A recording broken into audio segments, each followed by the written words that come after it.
ఈరోజు మీతో షేర్ చేస్తున్నాను లాస్ట్ ఎపిసోడ్ ఆఫ్ రక్షాబంధన్ అనమాట. ఈ సింపుల్ రాఖీ నేను వచ్చేసి క్లే మీద చేశాను. చూడండి, సింపుల్గా స్టోన్స్తో. మనకి ఇప్పుడు టాంజోర్ పెయింటింగ్ అని చాలా ట్రెండింగ్గా ఉంది కదా, దాన్నే ఇలా రాఖీగా చేశామన్నమాట. సో నేను ఇట్లా ఫ్రేమ్ చేశాను సింపుల్ కలర్స్తో.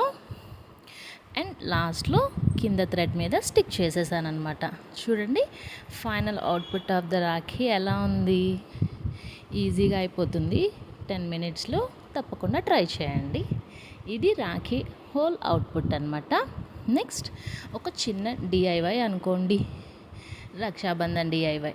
So first brother and sister బాండింగ్గా మనం రాఖీ చేసుకుంటాం కదా. So brother and sister art draw చేశాను. దీన్ని ఇది అయిపోయిన తర్వాత మనం ఫ్రిడ్జ్ మ్యాగ్నెట్గా కూడా యూస్ చేసుకోవచ్చు. సో ఇలా ఐస్ క్రీమ్ స్కూప్స్ తోటి ఇట్లా చిన్న ఫ్రేమ్ లాగా సెట్ చేసి దాని మీద ఇలా పెట్టుకుంటే ఒక చిన్న డెకోర్ పీస్ లాగా రాఖీ గెటప్గా ఉంటుందన్నమాట. ఎలా ఉంది? నచ్చితే like, share and subscribe. Thank you.